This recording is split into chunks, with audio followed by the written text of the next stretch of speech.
ట్రంప్‌కి shock ఇచ్చిన మోదీ అనే news viral అవుతుంది సార్. అసలు అంటే రష్యాతో సీక్రెట్ ఒప్పందం చేసుకొని మోదీ ట్రంప్‌కి షాక్ ఇచ్చారు అంటున్నారు.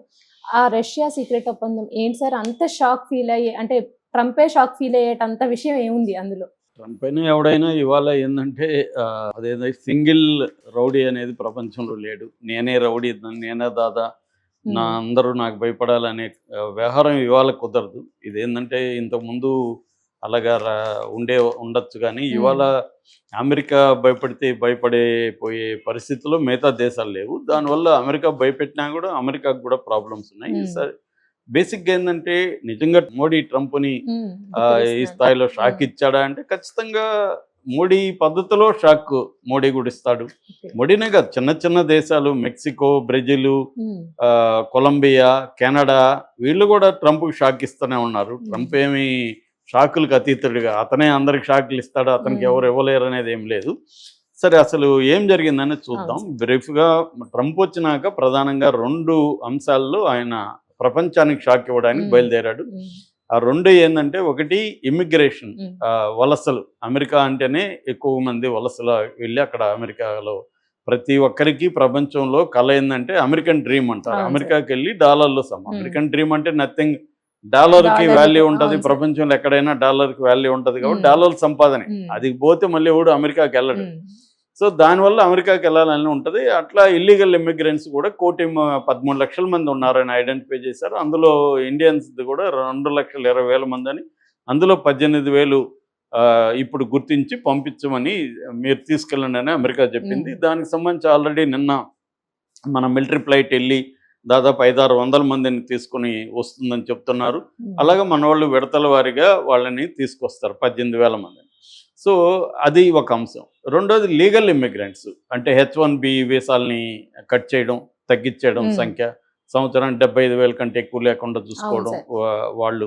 అట్లా అవి ఒకటి చేస్తున్నారు.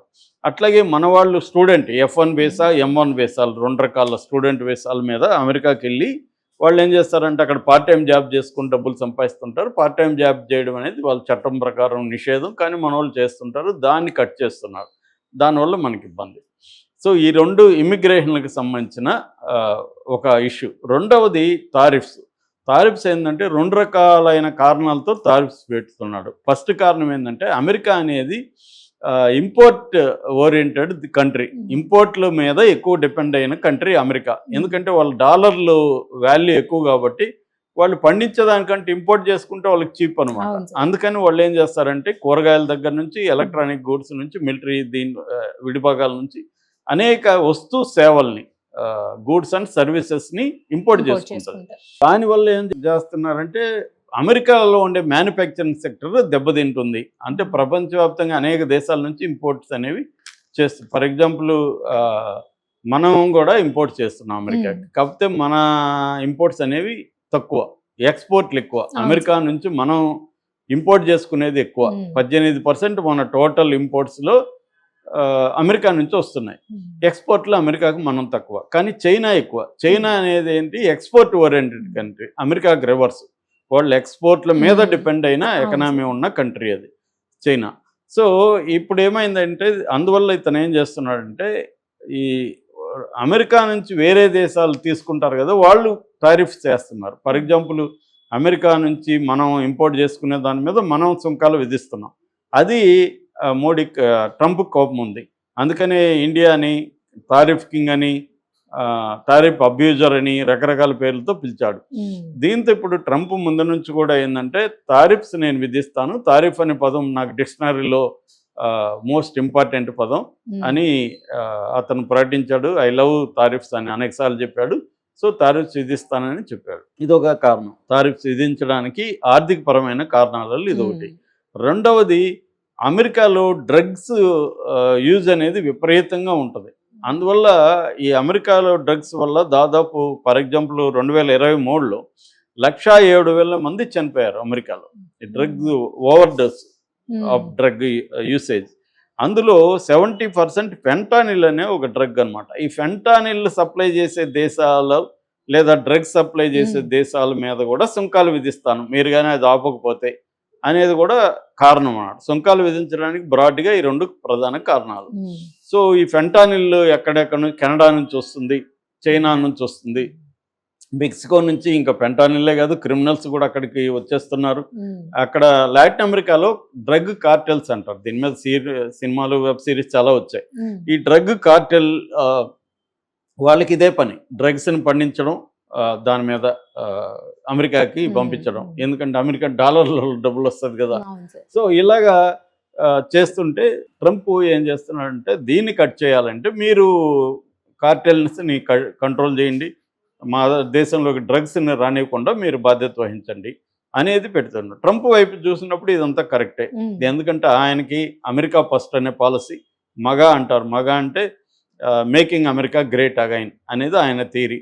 కాబట్టి అమెరికా ప్రయోజనాలు దృష్టిలో పెట్టుకొని ట్రంప్ కొన్ని నిర్ణయాలు తీసుకున్నాడు. అది మంచిదే. దానివల్ల అమెరికాకు కూడా కొన్ని సైడ్ ఎఫెక్ట్లు ఉంటాయి. అది కూడా ట్రంప్ అడ్రస్ చేశాడు. టెంపరరీ కొన్ని ప్రాబ్లమ్స్ ఉంటాయి. ఎందుకంటే ఇప్పుడు ఇంపోర్ట్ల మీద ఆధారపడిన దేశం సడన్గా ఇంపోర్ట్ల మీద ట్యాక్సులు పెడితే ఆల్టర్నేట్ ఇప్పుడు కూరగాయలు ఉన్నాయి. For example morning breakfast bread తింటారు. బ్రెడ్లో వాడే వీట్ ప్రధానంగా కెనడా నుంచి వస్తుంది. ఫ్రూట్స్ మెక్సికో నుంచి 70% ఫ్రూట్స్ అమెరికాకు వస్తున్నాయి.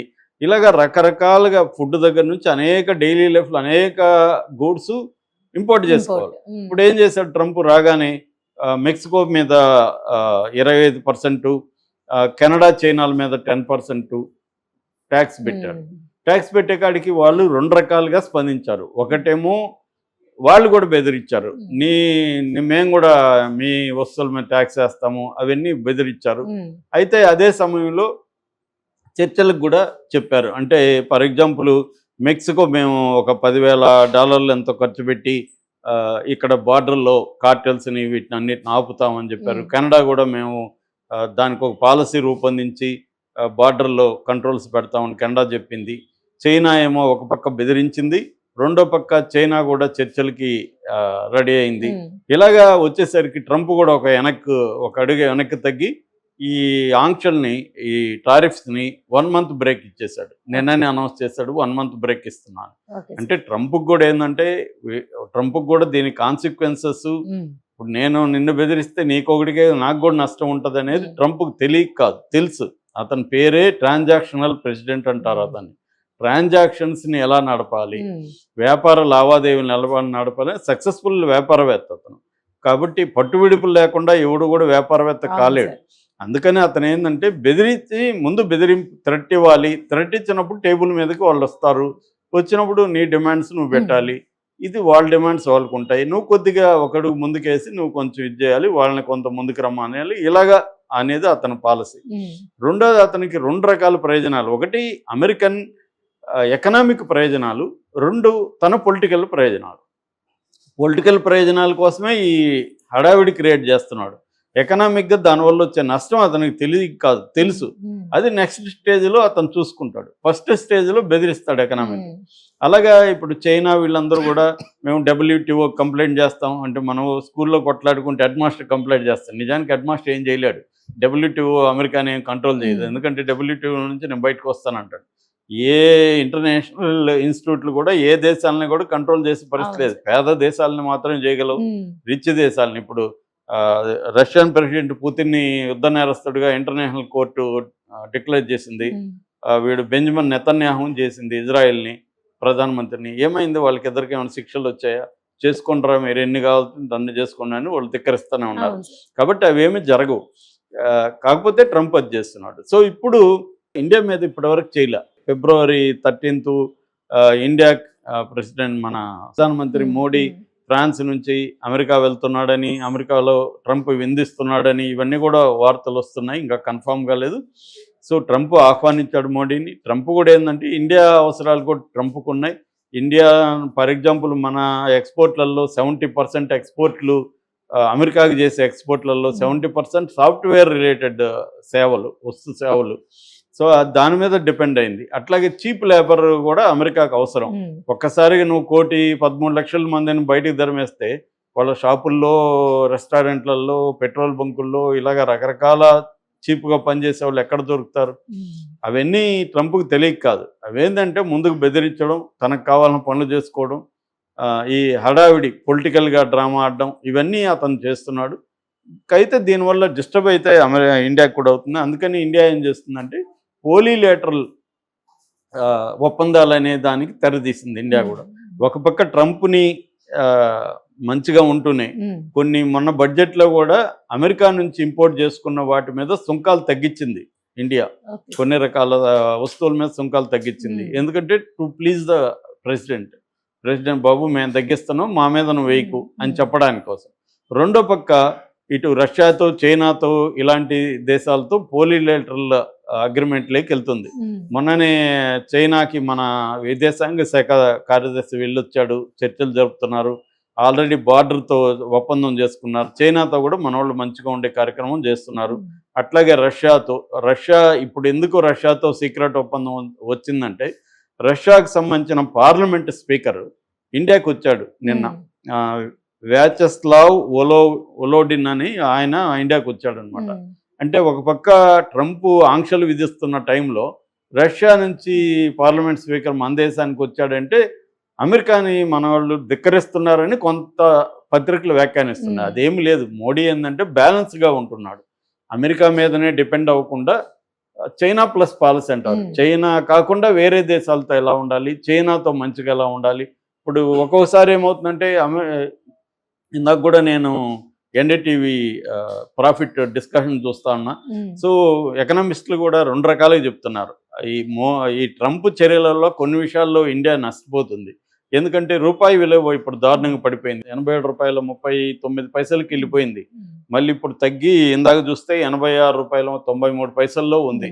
ఇది కూడా హైయెస్ట్ ఇప్పటి వరకు. దీనివల్ల ఏమవుతుంది, మన ఎగుమతులు చీప్ అయిపోతాయి, మన రూపాయలు తక్కువ, మన దిగుమతులు కాస్ట్లీ అయిపోతాయి. మనం కూడా ఎక్కువ దిగుమతుల మీద డిపెండ్ అయినాం చాలా విషయాల్లో. సో అందువల్ల ఇండియా సంక్షోభం వచ్చే అవకాశం ఉంది. ఎకనామిక్ అంటే మేజర్ భయంకరంగా ఏమి రాకపోవచ్చు కానీ కొంతవరకు డిస్టర్బ్ అవుతుంది. At the same time China ఏం చేస్తుంది, చైనా మీద ఆంక్షలు విధించేసరికి అమెరికాకి ఎగుమతులయ్యే చైనా గూడ్స్ తగ్గిపోతే చైనా ఏం చేస్తుంది, ఇండియా లాంటి దేశాల్లో డంప్ చేస్తుంది. ఇప్పుడే ఎక్కడ చూసినా చైనా వస్తుంది మనకి. ఎక్కడ పోయినా నిన్న కూడా నేను ఎక్కడ చూస్తే షాప్ అంతా పిల్లలకి వాడే స్టేషనరీ షాప్లోకి వెళ్తే మొత్తం చాలా ఫ్యాషనబుల్గా ఉన్నాయి. ఫాస్ట్ పిల్లలకి అన్ని పెన్నులు కానీ అన్నీ చైనా వచ్చేసి అవి క్వాలిటీ ఏమో తెలియదు కానీ స్టైల్గా ఉన్నాయి, చూడగానే అట్రాక్టివ్గా ఉన్నాయి, అక్కడ కొనాలనిపించే విధంగా ఉన్నాయి. అలాగే చైనా డంప్ చేసేస్తుంది. దీనివల్ల మన వస్తువు దీనికి ఇబ్బంది ఉంది. ఆల్రెడీ డీప్ సీక్ లాంటిది ఎంత దెబ్బ కొట్టిందో మనం చూసాం. సో ఒక పైక కొన్ని ఆపర్చునిటీస్ ఓపెన్ అవుతాయి, ఇంకో వైపు కొన్ని ఛాలెంజెస్ ఇండియన్ ఎకనామీకి, ఇండియాకి వస్తుంది. సో దీన్ని మోడీ ప్రభుత్వం చాలా క్షుణ్ణంగా అధ్యయనం చేస్తున్నారు.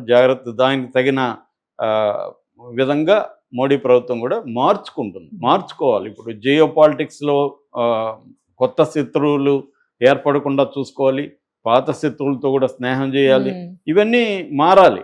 అది చేస్తుంది. చైనా మనకి శత్రువు అంటా ఉన్నాం మొన్నటి వరకు. ఇప్పుడు మన సంబంధాలను మెరుగుపరుచుకున్నాం. చైనాకు మనం కావాలి. అమెరికా బెదిరించే కొద్దీ మిగతా అలైన్మెంట్స్ మారుతాయి అన్నమాట. ప్రపంచం వివిధ దేశాలు వివిధ రకాల పద్ధతులు చేస్తుంది. మనం బ్రిక్స్లో ఉన్నాం. బ్రిక్స్ అంటే బ్రెజిల్, ఆర్ అంటే Russia, India, China, south Africa. ఇప్పుడు బ్రిక్స్ ప్లస్ అనేది ఏర్పడింది. అంటే Iran, UAE, United Arab Emirates, Egypt, Ethiopia, Indonesia ఇలాంటివి కూడా బ్రిక్స్లో చేరాయి. దీనివల్ల కూడా అమెరికాకు కోపం ఉంది. ఈ బ్రిక్స్ వాళ్ళు సపరేట్గా కరెన్సీ కూడా తెద్దాం అనుకుంటున్నారు. అంటే ఇప్పుడు మనం ఏంటంటే ప్రపంచంలో ఎక్కడ ఎవరి దగ్గర నుంచైనా ఎగుమతులు చేసుకోవాలంటే మనం డాలర్లలో చెల్లించాలి. ఇది డాలర్ నిల్వలు మనకు ఉండాలి. దాని బదులుగా ఇప్పుడు రష్యాకు మనం వాణిజ్యంలో రష్యా రూబుల్స్ చెల్లిస్తాము. అట్లాగా ఈ బ్రిక్స్ దేశాలు ఒక కామన్ కరెన్సీ పెట్టుకొని పరస్పరం ఈ కామన్ కరెన్సీతో చేసుకుంటే డాలర్ మీద డిపెండ్ అవ్వాల్సిన అవసరం లేదు కదా అనేది వీళ్ళది. అది కానీ చేస్తే మీ మీద 100% వేస్తానని ట్రంప్ బెదిరిస్తున్నాడు. దీన్ని డీల్ చేయడానికి కోసం ఇండియా కూడా రష్యాతో కూడా బాగానే ఉంది. ఏం జరుగుతుందనేది చూడాలి.